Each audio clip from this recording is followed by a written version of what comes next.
बोले कैसे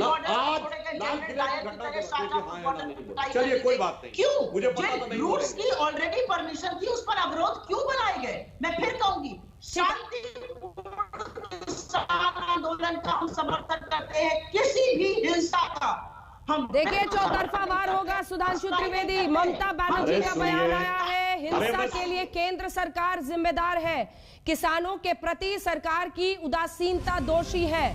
वही जो शरद पवार से लेकर कांग्रेस पार्टी सभी कह रहे हैं कि सरकार की जिम्मेदारी बनती है। यह चौतरफा हमला विपक्ष की तरफ से हो रहा है, किसानों के प्रति आपकी उदासीनता दोषी है। जवाब दीजिए सुधांशु जी। हाँ, मैं बिल्कुल जवाब देता हूँ। अभी कहा सुप्रिया जी ने कि हिंसा कोई स्थान नहीं होना चाहिए, सड़क पे निकल आओ, आर पार की लड़ाई लड़ो। ये मौका कौम की इतिहास में एक बार आता है। अरे सुधांशु जी देखिए पुरानी घटनाओं पर ले जाएंगे तो अनंत बहस छिड़ेगी। आज के बारे में क्या जानकारी है? आज के बारे में बोलिए ना पहले। अरे बिल्कुल गलत बात है अंजना जी, मैंने इनसे हाँ या ना पूछा, आंदोलन के समर्थन में है या नहीं। हाँ या ना के बजाय पुलिस का बर्बरता गिराने लगी। मैंने तो सिर्फ एक शब्द पूछा था। क्यों नहीं गिराओगे भाई? पुलिस का फेलियर है, आपकी पुलिस का फेलियर है, आपकी सरकार का फेलियर, तो क्यों नहीं गिराया जाएगा? मतलब आपको आकर यहाँ पर महात्मा गांधी को भी सोच करिएगा। महात्मा गांधी ने तो ये भी कहा था, जो कानून आपके हक का हनन करे उसके खिलाफ लड़िए। महात्मा गांधी नहीं याद रहे। ठीक है, बारी से सुप्रिया जी। ठीक है सुप्रिया जी, जवाब सुनते हैं। मेरा तो सिर्फ ये कहना है अंजना जी, रुक जाइए सुप्रिया जी, एक सेकंड नहीं याद आ सकते। महात्मा गांधी ने ही कहा था, अगर कानून आपके हक का हनन करे तो उनके खिलाफ लड़ो। उसमें क्यों नहीं सुधांशु जी को महात्मा गांधी याद आते? महात्मा गांधी का एक वक्तव्य हो गए। अरे फेलियर तो आपकी सरकार और पुलिस का भी है, उससे कैसे भागेगा?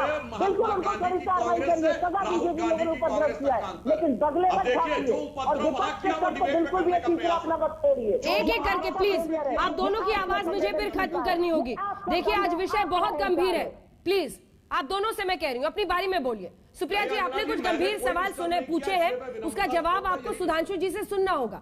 सवाल ही लगातार नहीं हो सकता, तो जवाब सुन लीजिए। मैं आऊंगी आपके पास सुप्रिया जी, प्लीज सुधांशु जी जवाब सुनिए। पुलिस की कमी कहां पे नहीं पकड़े गए, इंटेलिजेंस का फेलोर, वो सब विषय जांच का होगा। मैंने सिर्फ एक बात कही, लाल किले के ऊपर कोई झंडा फहरा, नंबर एक जवाब दें हाँ या ना, गलत था। दूसरा वह सांप्रदायिकता थी कि नहीं, उस पर भी चुप रहेंगे। अगर जिस दिन महात्मा गांधी की वॉशिंगटन डीसी में मूर्ति पर अपमान किया गया था और तथाकथित खालिस्तान का झंडा फहराया गया था, अगर गांधी के स्वयंभू उत्तराधिकारियों ने, जो एक में होलसेल कॉपीराइट होल्डर बोलते, एक शब्द बोल दिया होता, शायद इतनी हिम्मत नहीं बढ़ती। जिस दिन कहा गया था जो हाल इंदिरा गांधी का किया वो मोदी का करेंगे, कोट अनकोट, उस दिन इंदिरा गांधी की शहादत पे छाती पीटने वालों ने एक शब्द बोल दिया होता तो ये स्थिति नहीं होती। और मैं फिर कहता हूं, कोई अमेरिकन टेलीविजन से इंडियन टेलीविजन बताइए जिसने कैपिटल हिल की घटना पे इस बात पे बहस की हो कि सीआईए की इंटेलिजेंस को फेल हो गई, अमेरिका की सबसे सुसज्जित पुलिस को फेल हो गई, जिसके पास इलेक्ट्रिक शॉक की गन थी वो तो फेल हो गई। सबसे दोषी है दिनेश वार्ष्णेय जी। ठीक है, एक सेकंड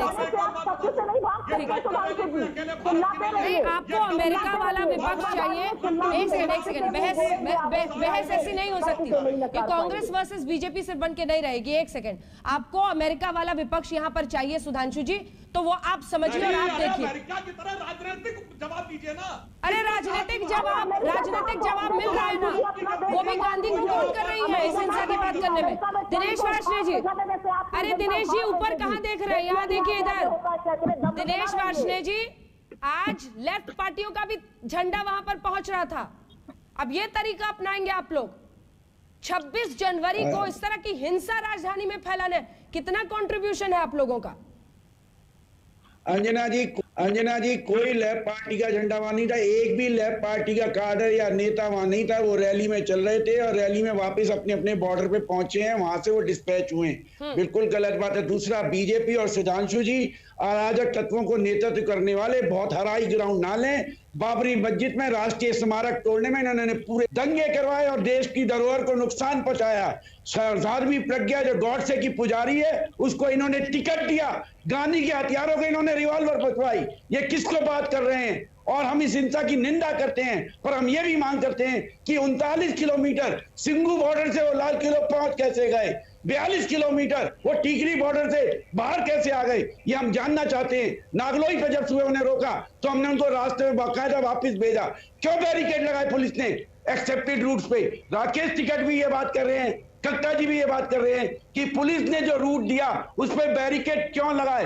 क्योंकि बीजेपी वाले चाहते थे इन्होंने ऐसे तत्व भेजे होंगे जो हिंसा हो, और ये सारे वो किसान हैं जो हमारे नेतृत्व में शामिल नहीं है, ये हमारे लोग ही नहीं है, ये इनके डेफिनेटली ये इनके प्लांटेड लोग होंगे या ये कुछ भटके हुए लोग होंगे। ये किसान नेतृत्व के अंदर के नहीं है, ये कतई झूठ है। भटके हुए लोग से बड़ी हम शांतिपूर्वक आंदोलन कर रहे हैं, बड़ी अच्छी पॉलिटिकल याद आ गई, परंतु साथ ही साथ बात यह भी है कि सरकार भी बताए कि तारीख पे तारीख कौन दे रहा था। किसानों की 150 किसान सर्दी में 0 डिग्री में मर गए। सुधांशु जी कहाँ थे? आपकी सोच दर्शक देख रहे हैं। पहले आप इसकी तुलना बाबरी मस्जिद के विध्वंस करने से ले करते हैं, उसके बाद आप कहते हैं कि ये साजिश है इनकी तरफ से, उसके बाद आप कह रहे हैं कि इन्हीं के प्लांटेड लोग होंगे, फिर आप कह रहे हैं कुछ भटके हुए लोग होंगे। प्रोफेसर साहब आप तो बच्चों को भी पढ़ाते हैं, थोड़ा आंसर का एक सिस्टम तो तैयार कीजिए।